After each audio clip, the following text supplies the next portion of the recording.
Hi friends, I've got a new story for you today from our Curious George treasury. Remember, a treasury is usually a pretty thick book that has a lot of different stories inside of it. So this one, like I said, from our Curious George treasury, written by Margaret and HA Rey. I'm going to head to the first story in the book. Curious George goes to a chocolate factory. For some reason, Easter makes me think of chocolate. Do you think of chocolate at Easter time? This is George. George was a good little monkey and always very curious. One day, George went for a drive with his friend, the man with the yellow hat.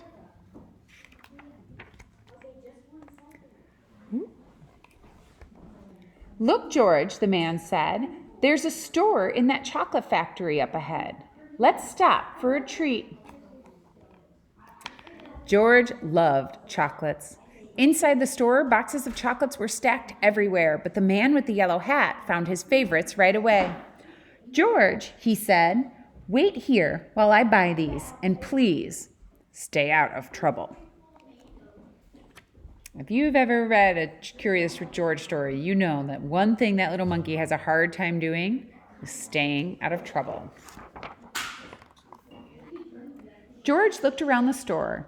He saw chocolate-covered cherries and fudge-flavored lollipops. A chocolate bunny caught his eye.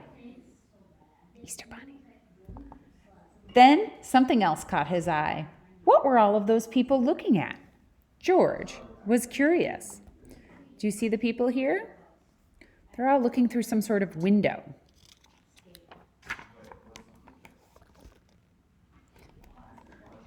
He climbed up to get a better look. Through the window, he saw lots of trays filled with little brown dots. What were all of those little brown dots? George was curious. He found a door that led to the other side of the window. The little brown dots were chocolates, of course. A tour guide was showing a group of people how to tell what was inside the chocolates by looking at the swirls on the top. And you see her with her tray. Oop, can you find the guide? There she is. She's showing them just like you would teach a class. Here they are. This little swirl means fudge. This one, that fancy C, tells you there's a caramel inside. And this one with the wiggle is for marshmallow. This is the squiggle for a truffle. This one is for a nougat. This sideways swirl is for orange fluff. And this one is for George's favorite. What do you think that one will taste like? Banana cream. George followed the tour group until they came to a balcony overlooking a room where the chocolates were made.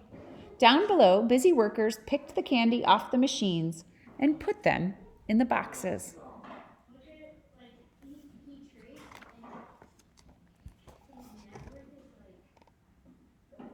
And there you see them working.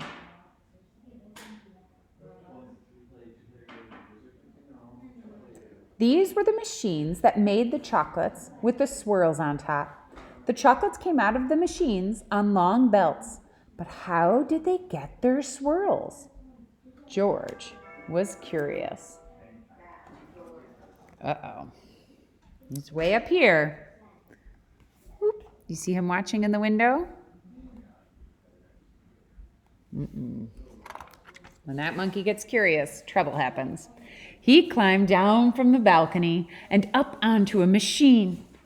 George peeked inside. He was trying to see what was making the swirls, when all of a sudden, you see his foot. And this dial says slow, medium, fast, and extra fast. And we don't know where the dial started. Maybe we could turn back and look. The dial was on, can you tell me? Do you see it in this corner? Whoop.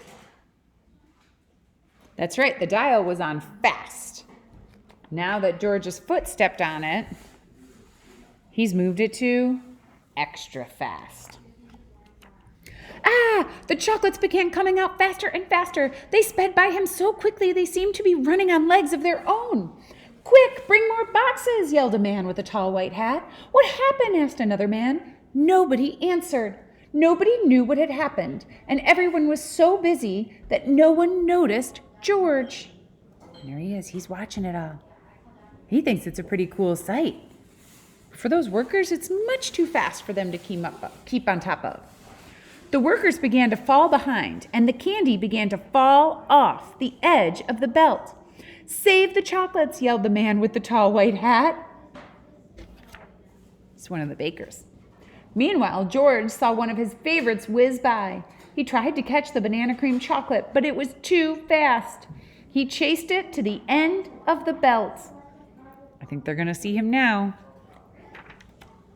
At the end of the belt, a pile of chocolates was growing taller and taller. George had never seen so many chocolates. As he searched for the banana cream, he put the others in empty boxes.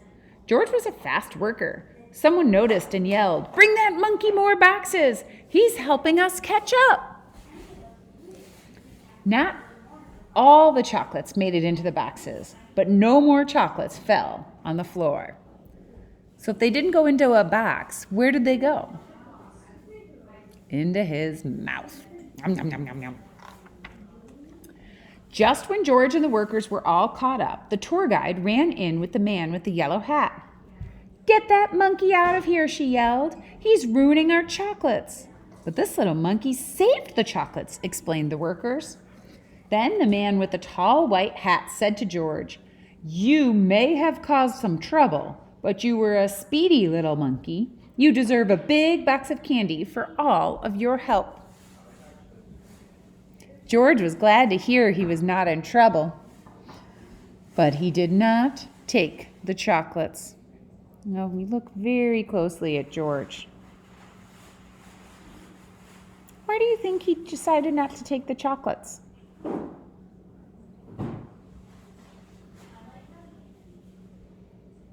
Yeah, I think he ate too many chocolates while he was trying to save them, and I think he probably has a bellyache. Back in the parking lot, the workers waved goodbye as George and his friend got into their blue car. "George, are you sure you don't want any chocolates before we leave?" asked the man with the yellow hat. George was sure. And there he is, still holding his belly. Whoop. This is tricky for me. Sorry, friends. He's happy, but he's still holding that belly. It's still hurting.